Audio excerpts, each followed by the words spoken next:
Yes, Ranza Marshall was 18 when she took part in that robbery. Now, the victim in this case was shot 5 times. She didn't actually pull the trigger, and yet she was sentenced for attempted murder.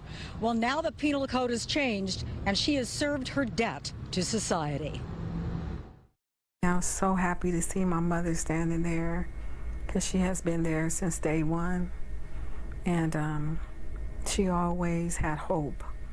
On the first Friday of 2023, 50-year-old Ranza Marshall was having a day of firsts. First night of freedom, first time back at home with her parents after serving more than half her life behind bars. Fox 11, the only camera allowed into the Marshall home in Inglewood. Anytime you get your daughter back, you're happy.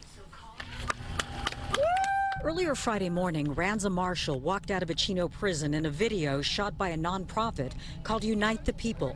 The family overcome with emotion to see their daughter for the first time. Marshall spent 32 years in prison for her role in a jewelry store robbery in Paramount in 1990. She was 18 at the time.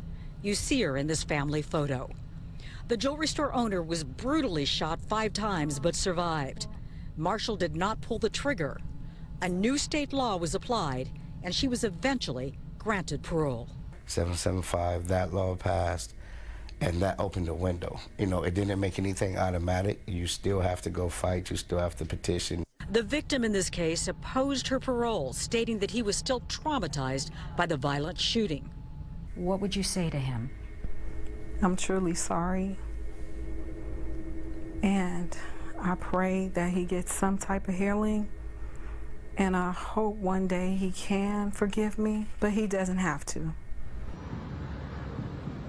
The new law states that prosecutors in this case would now have to prove that Marshall was guilty of attempted murder. The DA's office said that they could not prove that in this case.